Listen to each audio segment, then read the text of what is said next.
of incarceration. And from that point on, obviously in various ways, friends of yours go to jail, different people go to, like, it lives with you as a black person in a way that I think does not usually live with most white people to the same degree in this country. Now, I know a little bit about your background and where you're from.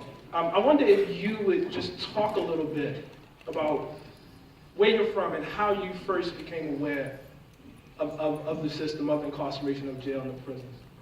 Yeah, I'm born and raised in Miami, Florida, in Liberty City. Hey, appreciate y'all. I saw that hand wave. And I grew up in the world that Sharon and Moonlight grew up in. And so, I was born in 1979, and I think on my block at least, crack cocaine seemed to hit like the moment I got home from Jackson Memorial Hospital. And you would just see people, come in and out of the neighborhood, in and out, in and out, in and out. And it was something that we were always aware of, but it was so natural, so organic, I hate to say, that it didn't seem like it was something that was external. It almost felt like this internal feature of life in that neighborhood.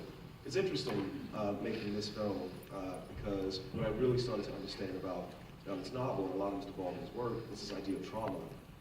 And how trauma is a thing that exists on a continuum. Trauma is not something that only exists, not like you hit your toe with a hammer and that's traumatic. And then when it heals, the trauma is left behind. I think when people through generations are shuttled in and out of the system, those traumas are always brought with us.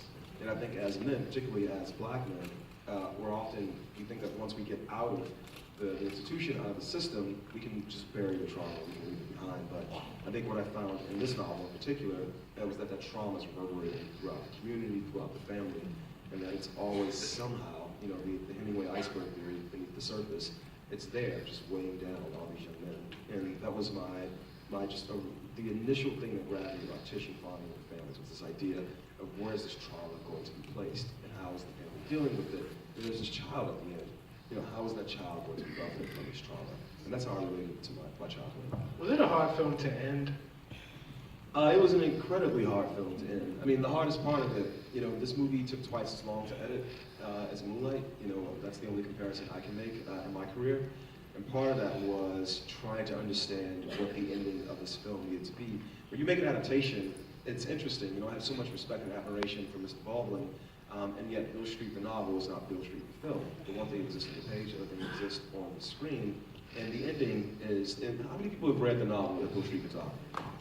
So the ending of the film is different than the ending of the novel. It's the primary difference between the two, and it was the most challenging thing to arrive at, to be brutally honest. And I guess I'll just go into it. I'm going to spoil the ending of the book for those of you who have not read it, but it's all good. It's a damn good book, and I'm only going to spoil the last 5 pages of it. So basically, at the end of the novel, which we filmed, the original, this is why the ending of the movie was the most challenging thing to arrive at, because I don't want to hear that spoiler. She's taking off.